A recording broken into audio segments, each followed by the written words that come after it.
93 minute plus, অর্থাৎ যোগ করা সময়ও প্রায় শেষ। পুরো তুরস্ক ডিফেন্সে, এর মাঝেই বমগার্টনারের নো মিস শট। কিন্তু কোচ মন্তেলা যেমন বললেন, তার ছেলেরা আজ হৃদয় দিয়ে খেলেছে। সত্যি, নইলে গুণক অবিশ্বাস্য এই সেভটা কি করে। গুণক এটা না করলে হয়তো কম্পিউটারের সামনে বসে তুরস্কের ইতিহাস আমাদের এত ঘাটা হতো না। আজ হাসিকানার এই আবেগঘন মুহূর্ত আমাদের দেখা হতো না। দ্রুততম গোলের রেকর্ড করেও দেমিরাল হাসতে পারতেন না। কথিত সব বড় দলের ম্যাচ আপনাকে যা দিতে পারেনি, এই ম্যাচ আপনাকে তা পুষিয়ে দিয়ে গেছে। বাঁশি বাজার সঙ্গে সঙ্গে সে কি আনন্দ! মাঠে শুয়ে পড়লেন, হাত উঁচিয়ে নিজেদের জয়ের জানান দিলেন। কোচ থেকে প্লেয়াররা সবার তখন একটাই role, yes we did it. Leipzig থেকে তুরস্কের অলিতে গলিতে তখন উৎসবের রাত।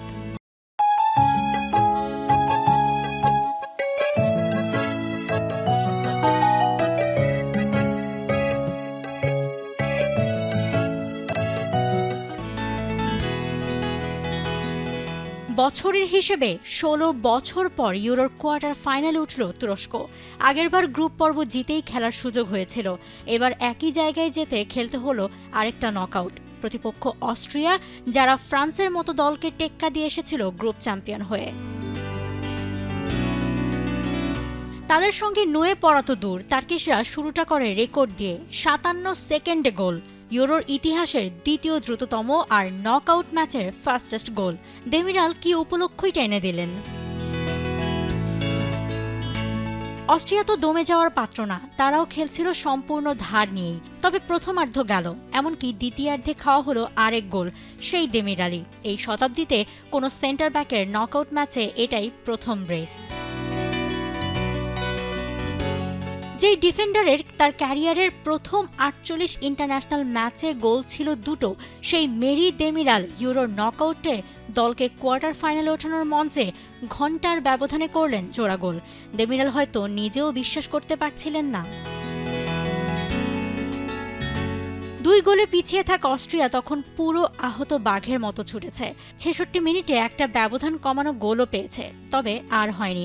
শেষ মুহূর্ত অবধি তারা চেষ্টা করেছে, মাটি কামড়ে পড়ে থেকেছে, কিন্তু পুরো তুরস্ক তখন নেমে পড়ে ডিফেন্ডে। আর শেষ মুহূর্তে তো ত্রাতা ছিলেন মেট গুনক। রেডবুল অ্যারেনায় আসলে সার হয়ে তাড়াটা করেছে সাদায় মোড়ানো তুরস্ক। কোচ মন্তেলার ভাষায়, যা হৃদয় দিয়ে খেলা। দলের কেউ হাল ছাড়েনি, তারা শুধু খেলেইনি, প্রত্যেকে তাদের হৃদয় উজাড় করে কিছুটা বাড়তি দিয়েছে। কোচের জন্য প্রায় এমন কিছু ম্যাচ থাকে যেখানে আপনি শুধু তখনই জিততে পারবেন যদি দলের সবাই নিজেদের ভেতর থেকে পুরোটা দেয়। এটা তেমনই এক ম্যাচ ছিল, আর আজ দলের মধ্যে সেই দৃঢ় বিশ্বাস আর সেই প্রত্যয়টাও ছিল।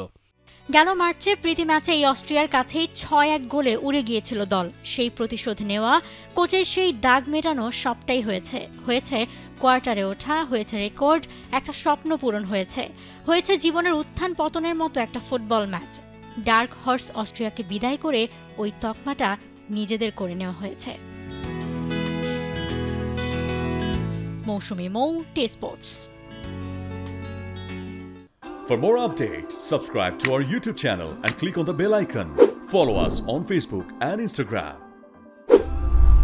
Download T-Sports app to enjoy exciting games and highlights.